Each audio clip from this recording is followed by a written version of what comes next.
DPR menyepakati perubahan asumsi makro dalam rancangan Undang-Undang APBN Perubahan tahun anggaran 2017 dengan meningkatnya defisit anggaran jadi 2,92% terhadap PDB. Ini akan menjadi acuan pemerintahan Presiden Joko Widodo menjalankan target-target ekonomi nasional. Ini juga menjadi refleksi kinerja tim ekonomi Presiden dari awal hingga proyeksi akhir tahun 2017.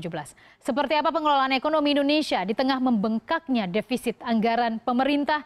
Rapor tim ekonomi Jokowi saya ulas lebih lengkap untuk Anda. Kita lihat bersama seperti apa kami memiliki data mengenai kinerja keuangan semester 1 2017.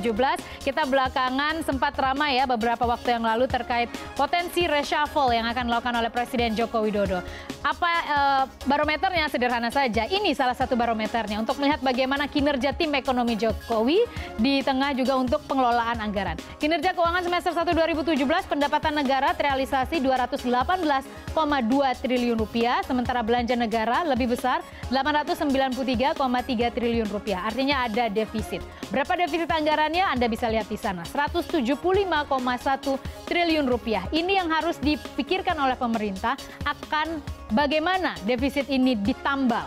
Kemudian pembiayaan anggaran sebesar 209,4 triliun rupiah.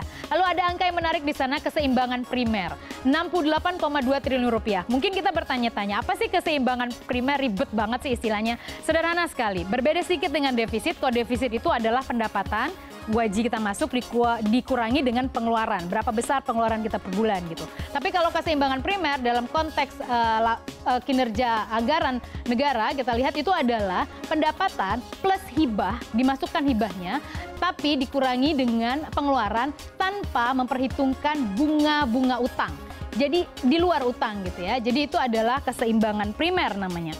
Dan kita lihat angkanya adalah 68,2 triliun rupiah. Lalu pembiayaan utang berapa? 207,8 triliun rupiah, pembiayaan investasi 0,1. Tapi sederhananya adalah bahwa keseimbangan primer ini kalau dia defisit, kalau tanda dalam kurung itu adalah defisit ya artinya. Karena sejak tahun 2012 memang kita mengalami defisit keseimbangan primer. Dan ini artinya bahwa sederhananya gini, pemerintah artinya untuk menutupi utang dengan utang lagi.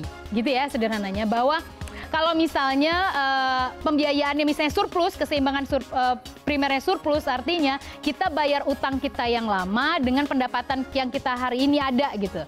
Jadi kalau kita pendapatan kita Rp1.000, kita punya utang, bunga utangnya juga Rp500, itu namanya kita surplus 500 karena kita punya pendapatan untuk bayar utang. Atau bunga utang. Tapi kalau defisit artinya kita gali lubang tutup lubang. Gitu ya. Sepanjang itu positif, utangnya berkualitas ya bolehlah kita toleransi. Ke slide selanjutnya kita lihat. Ini adalah APBNP ya yang disepakati. APBNP 2017 kita lihat pendapatan negara menjadi Rp1.736,1 triliun rupiah, belanja negara menjadi Rp2.133,3 triliun rupiah. Tapi outlooknya itu di bawah 2.133 ya, yaitu Rp2.098,9 triliun rupiah. Efisiensi anggaran kementerian dan lembaga tampaknya salah satu solusi yang akan ditempuh oleh pemerintah. Lalu kita lihat bagaimana dengan defisit anggaran besar sekali Rp397,2 triliun rupiah.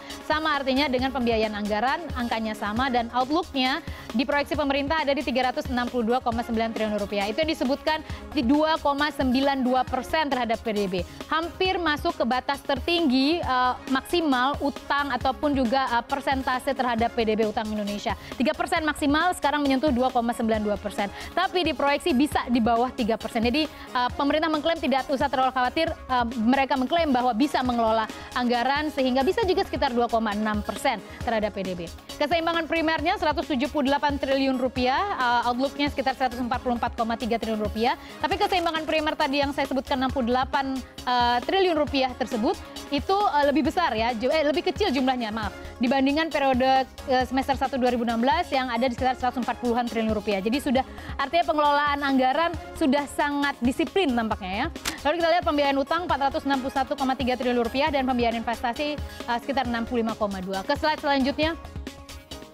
Ini adalah APBNP 2017, laporan semester 1 terhadap APBNP 2017, perubahannya di mana? Pertumbuhan ekonomi.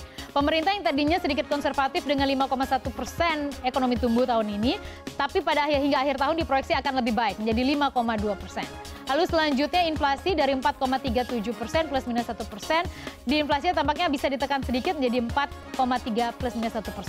Nilai tukar rupiah sedikit naik dari 13.331 rupiah per dolar Amerika pada hingga semester 1 setelah dirubah APBN-nya, proyeksinya nilai tukar rupiah di 13.400 rupiah per dolar Amerika.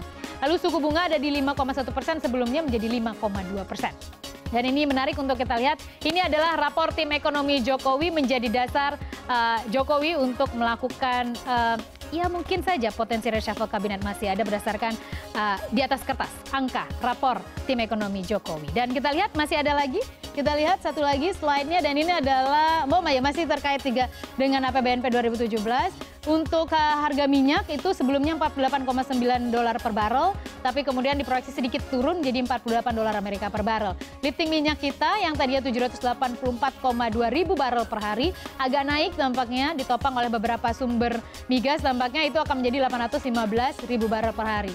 Dengan lifting gas dari 1094,4 ribu setara minyak per hari, ribu barrel setara minyak per hari, kemudian menjadi naik ya 1150 ribu barrel setara minyak per hari.